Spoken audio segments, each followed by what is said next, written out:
ada lagi jalan yang harus kita tempuh. Ya, nggak ada lagi seperti kesaksian tadi malam yang disampaikan Pak Gembala. Ya, ada satu orang yang membutuhkan pertolongan dari satu orang ke satu orang, dari satu orang ke satu orang. Tidak ada pun satu orang yang menolong. Orang yang menolong justru orang yang tidak dipandang sama sekali, Bapak Ibu Saudara yang dikasih Tuhan. Jadi malam ini Bapak Ibu Saudara yang dikasih dengan tema yang saya berikan adalah di tengah keputusasaan kita ada Tuhan. Amin.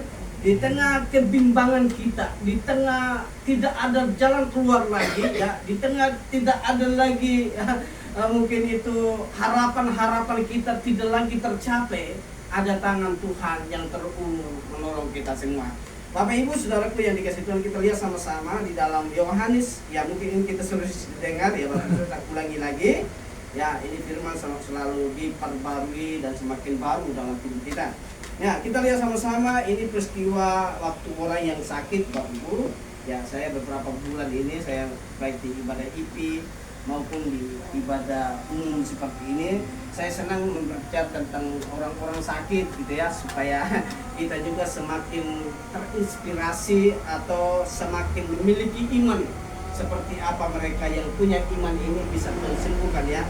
Beberapa minggu yang lalu saya sampaikan tentang orang yang diturunkan dari atap langit, atap rumah ya Bapak Saudara, dan mengalami kesembuhan ya karena iman dan karena kesatuan antara sahabat-sahabatnya. Nah, malam ini kita lihat sama-sama Yohanes pasal 5 ya, Yohanes pasal 5 ayat 1 sampai ayat yang sampai ayat yang ke-9 kita baca ya. Ini peristiwa orang-orang sakit berkumpul di Bethesda ya, kolom Bethesda itu Bapak Saudara ya, kalau kita lihat dalam berikutnya.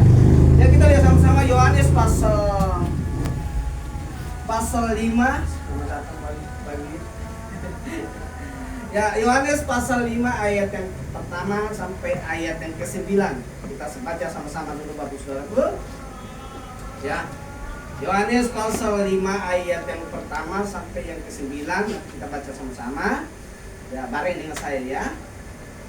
Ayat yang pertama kita baca sama-sama. 1 2 3. Sesudah itu ada hari raya orang Yahudi dan Yesus berangkat ke Yerusalem. Yerusalem dekat gerbang domba ada sebuah kolam yang dalam bahasa Ibrani disebut Bethesda. Ada 5 serambi dan di serambi itu berbaring sejumlah besar orang sakit, orang-orang buta, orang-orang pimpang dan orang-orang lumpuh yang menantikan guncangan air itu. Pada waktu pemula malaikat Tuhan itu dan menurunkan air itu, barang siapa yang terdahulu masuk ke dalamnya sesudah guncangan air itu menjadi sembuh apapun penyakitnya. Di situ ada orang yang 38 tahun lamanya sakit. Ketika Yesus melihat orang itu berbaring di situ dan karena ia tahu bahwa ia dalam keadaan itu, berkatalah ia kepadanya, "Maukah engkau sembuh?" Jawab orang sakit itu kepadanya, "Tuhan, tidak ada orang yang membutuhkan aku ke dalam kolam itu. Apabila airnya mulai goncang dan sementara aku menuju kolam itu, orang lain sudah turun mendahului aku." Kata Yesus kepadanya, "Bangunlah, angkatlah tilangmu dan berjalanlah." Dan pada saat itu juga sembuhlah orang itu, lalu ia mengangkat tilangnya dan berjalan. Katakan amin. Amin. Bapak Ibu